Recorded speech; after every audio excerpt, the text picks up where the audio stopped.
سنة 2018 في لندن، وبالتحديد في دار سوسيبي للمزادات، واحدة من أشهر وأعرق الأماكن اللي بيتقام فيها مزادات على اللوحة الفنية. وسط حضور كبير اتباع لوحة ذا جيرل وذ بالون للفنان البريطاني بانكسي، واحد من أشهر المبدعين ويمكن من أشهر رسام جرافيتي في التاريخ، ب1,400,000 يورو تقريبا.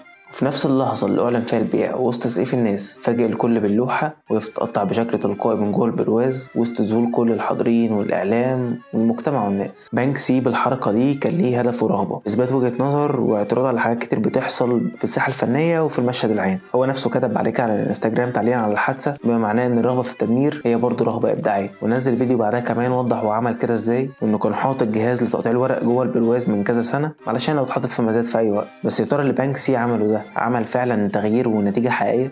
ادينا هنشوف.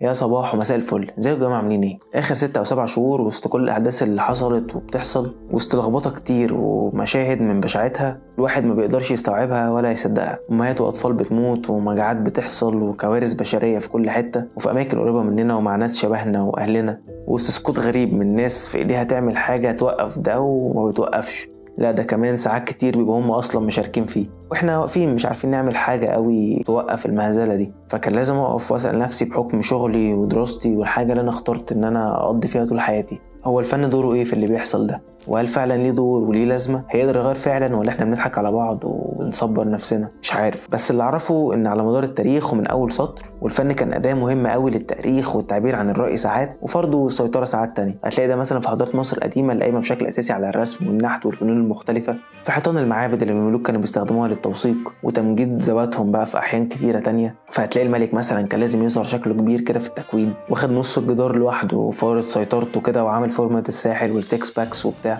حتى لو كان في الحقيقه مثلا بكرش ومفخد، وسط الاعداء بقى اللي كلهم شكلهم صغير وهزيل كده علشان يبين لك او يبيع لك قد ايه الملك ده كان عظيم وقاهر للاعداء وبتاع، حتى لو كان في الحقيقه على الله حكايته. الاستعمار بكل اشكاله وازمنته المختلفه كان برضه بيستخدم الفن للترويج لنفسه والفرض سيطرته على البلاد اللي بيحتلها. هتلاقي ده في الحضاره اليونانيه او الاغريقيه، في البابليه، في الاشوريه مثلا، حتى بعد كده قدام شويه نابليون مثلا مع الحمله الفرنسيه. نابليون كان معروف ان هو قصير وجسمه مش ضخم، فلما كانوا بيرسموه عشان يعالجوا ده هتلاقيهم دايما حاطينه في وضع الشخص المسيطر القوي، ودايما هتلاقيه مرسوم بطريقه ما يبانش فيها انه قصير، فهتلاقيه يا اما قاعد على كرسي او قاعد على حصان او حتى في الكادر هو لوحده.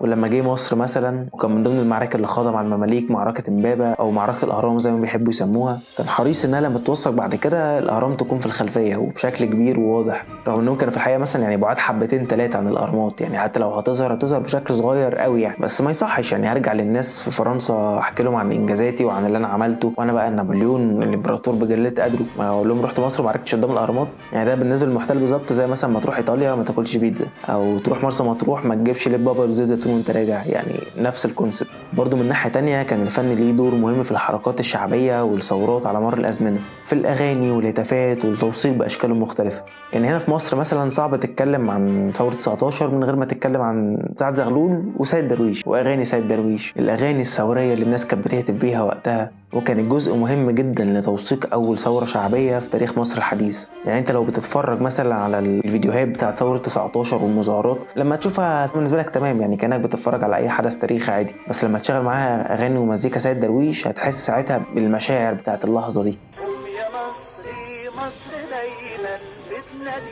حرب اكتوبر والاستنزاف صعب تفتكرها من غير ما يبقى شغال في دماغك الاغاني اللي اتعملت في الفتره دي والافلام اللي اتعملت عليها. وعشان كده مثلا بعد كده وقت الثوره كل الناس رجعت تستخدم الاغاني دي تاني، عشان بالنسبه لهم دي الحاجه اللي بتعبر عنهم وعن رغباتهم ومرتبطه في ذكرياتهم بالانتصار، دي الحاجه اللي بتقول الكلام اللي هم مش عارفين او قادرين يقولوه ويعبروا عنه. الاغاني كانت جزء مهم من الميدان ساعتها، وطلع منه مزيكا وكلام جديد شبه الجيل ده. فرق اندر جراوند مثلا زي كايروكي ومسار اجباري اللي يعتبر اهم فرق مزيكا في مصر دلوقتي. الفن مش بس كان اداه مهمه للتوثيق، لا ده سلاح خطير ومهم قادر يحرك مشاعر الناس. وده مش كلامي مثلا او رايي بس، يعني لا ده تاريخ. هتلر مثلا في عز تحضيره للحرب العالميه الثانيه وسيطرته على العالم والهيمنه العسكريه وكل الكلام ده، كان مهتم جدا بالفن ودوره في تحقيق ده. هتلر كان فنان زميلي برضه بالمناسبه يعني، فهو عارف كويس قوي الفن ممكن يعمل ايه. عشان كده عين واحد من اكفأ واهم رجالته راجل زي هيرمان جورينج علشان يكون مسؤول عن الدعايه والاعلام والانتاج الفني في الفتره دي. وعشان كده برضه سنه 37 هتلر بنفسه افتتح معرض يمكن هو اشهر واهم معرض في تاريخ الفن الحديث، معرض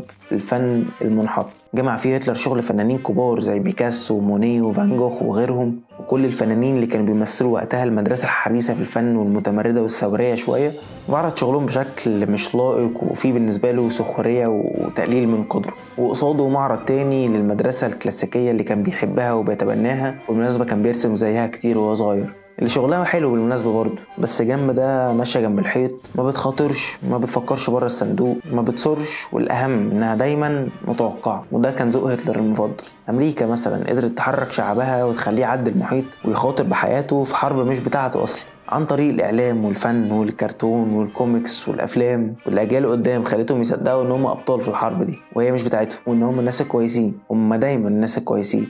أمريكا مثلا ما قدرتش تموت هتلر في الحياة زي ما هي كانت عايزة، بس موتته 100 مرة في أفلامها بكل الطرق اللي نفسها فيها. نفسي مرة مثلا الاقي امريكا كده عاملة فيلم على بطولاتها وامجادها في العراق مثلا او فلسطين، وقد ايه هما برضو ناس كويسين. اللي بيحصل في فلسطين وغزة الفترة اللي فاتت مرعب، ملوش وصف من كتر بشاعته، واستثنائي في كل حاجة، في رد فعل عالمي وكبير لجيل جديد وشباب واعي قادر يوصل للحقيقة اللي ما اتقالتش في فيلم امريكاني قبل كده، قادر يفهم ويستوعب بشاعة اللي بيحصل واللي مشارك فيه بشكل اساسي بلدهم.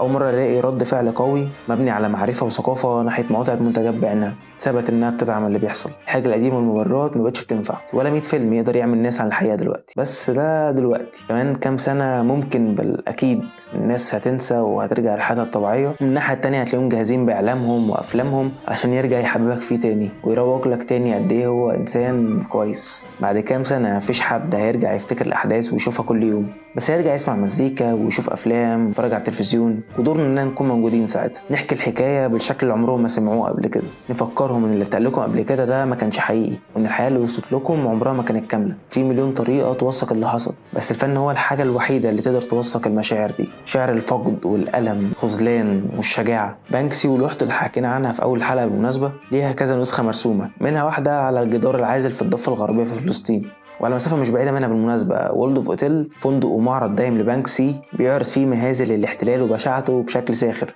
زي ما بيقولوا عليه كده فندق بأسوأ فيو في العالم. وده الفندق كان متاح انك تروحه وتحجزه اونلاين كمان، بس يعني هو توقف من ساعة الحرب. وبانكسي بالمناسبة رسم اكتر من حاجة على الجدار العازل، بس لما اختار يرسم حد بيطير ويتحدى الجدار ده اختار طفلة، مش شاب ولا مجند بسلاح مثلا، مجرد طفلة بحلم وردي وساذج ان الظلم والقهر ده يجي يوم وينتهي. وهم في الغرب برضه حلموا احلام ساذجة كتير، بس صدقوها وقدروا مع الوقت والمعافرة انهم يحققوها، زي اننا نطير ونقف على القمر ونسافر الفضاء وغيره.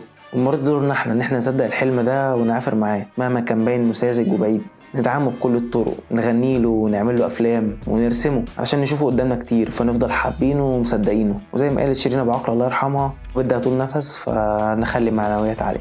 سلام.